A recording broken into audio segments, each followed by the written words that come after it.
梁光耀博士講嘅思考嘅教導，咁次第一個應該係語理分析。咁我哋睇下。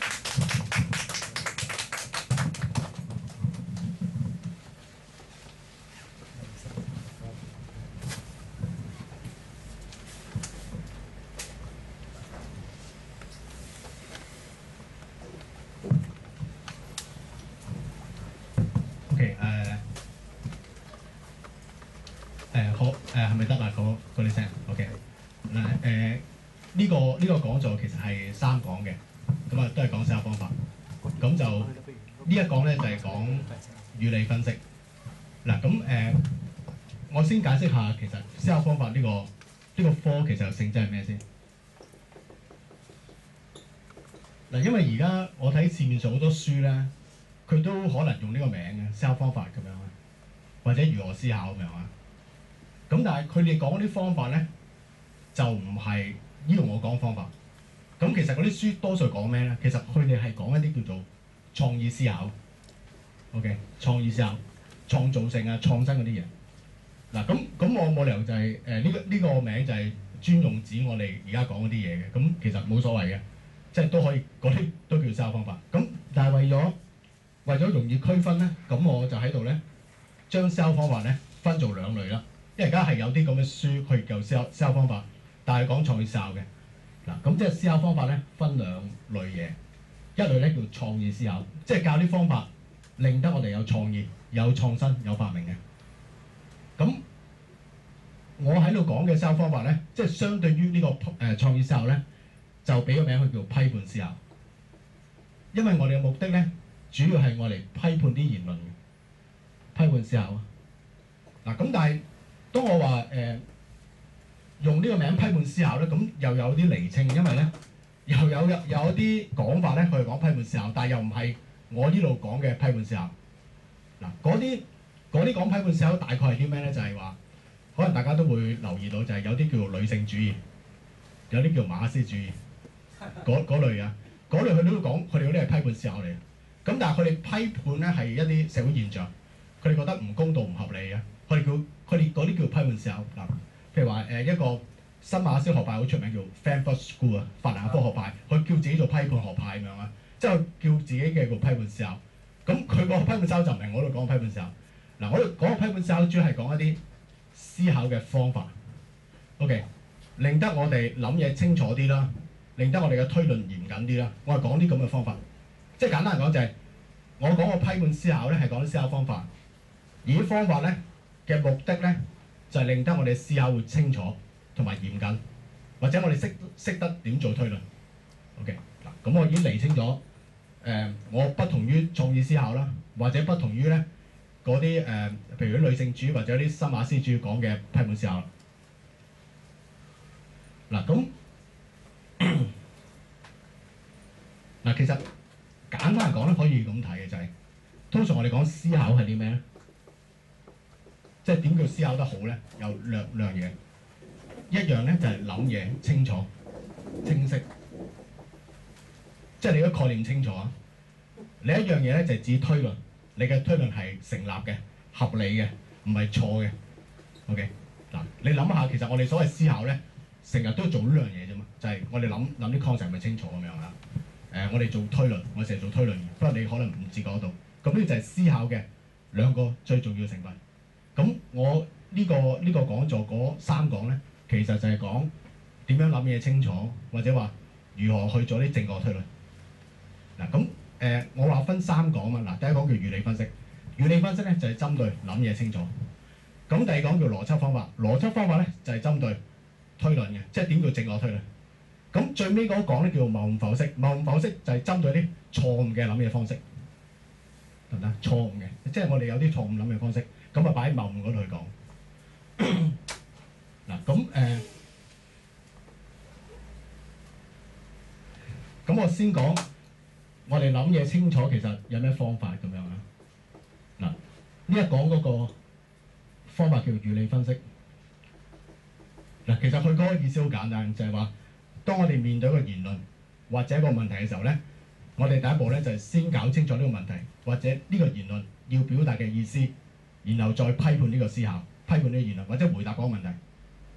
嗱，其實個道理好簡單，即係等於我哋讀小學嘅時候，先生教我哋，你考試嘅時候咧，你份卷咧你要睇清楚個問題問啲咩，先答嗰個問題。如果你一睇就以為你了解就亂咁答咧，或者急住答咧，你可能就答錯問題，結果你係0分咁樣啊。其實就係咁簡單啫嘛。OK， 講嘢。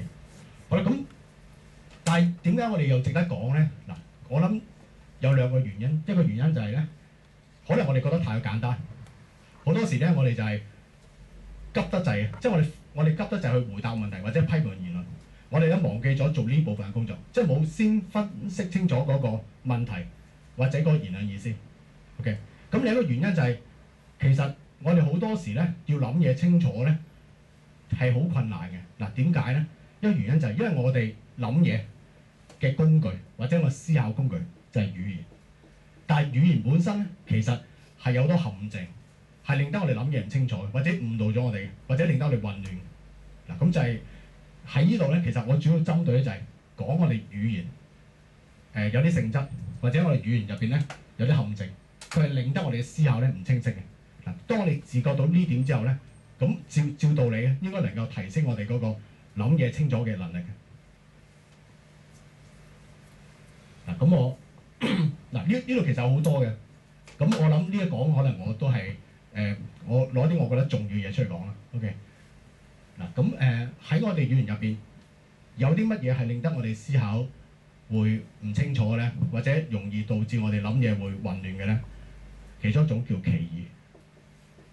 嗱，可能大家睇書都會見過呢啲啊 ambiguity。咁所謂歧義咧就係一個字或者一個詞，佢有多過一個意思。咁通常喺嗰個脈絡裏邊咧，我哋分辨唔到邊個意思咧，就會產生誤解或者產生混亂咁樣啊。嗱，我舉個例，譬如話我有次去呢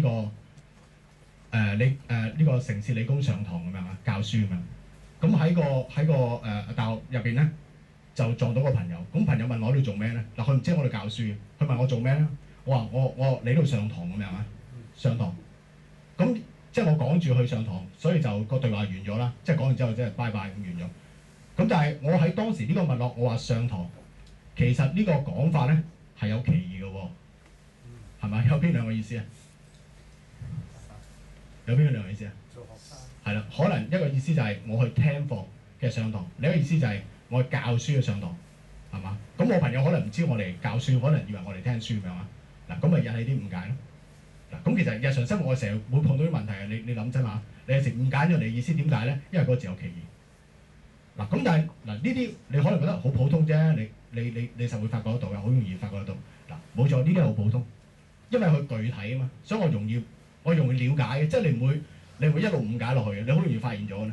不過咧，當我哋睇啲哲學書嘅時候咧，或者宗教嘅書嘅時候咧，佢講啲比較抽象嘅概念嘅時候咧，你就唔係咁容易分辨得到佢嘅歧義咯，或者話你就容易咧俾佢咧令得你諗嘢混亂。我舉個例啊，譬如話譬如中國哲學咁樣啊，中國哲學入邊好多字啊，天啊、道啊、德啊、性啊嗰啲字咧，全部係好多意思嘅。咁如果你一睇咧，你呢個搞到好混亂，因為用同一個字嚟嘅嘛，天啊、心嗰啲咧，心啊、天啊、道嗰啲咧，哇！咁你分辨到邊個意思就好混亂嘅，你睇下咧就好頭都大埋嘅。嗱，我舉個例啊，譬如話嗱，我又唔期望大家係睇過啲書啊，我諗啲例子可能就係大家都應該知嘅，譬如話性本善，大家應該聽過係嘛？即係就算你唔知講咩，聽過係嘛？呢個 term 應該聽過。咁咧性本惡，大家都聽過係咪？嗱，咁性本就係孟子講嘅，性本惡就係荀子講。嗱，咁一直以嚟咧就係好多人都以為阿孟子嘅性本善咧，同阿荀子嘅性本惡咧係有衝突嘅，即係大家係對立嘅。嗱，咁就佢兩個思想係有對立嘅地方啦。咁但係咧，其實就唔喺呢度，或者唔係就係我而家解釋呢一點。嗱，因為一個以為人性本善，一個人性本惡咁樣，咁咪以為係對立咯。咁但係事實上咧，孟子講嘅性同阿荀子講嘅性咧係唔同意思嘅，即係性呢個字咧係有歧義嘅。嗱，點解唔同意思咧？就係孟子講嘅性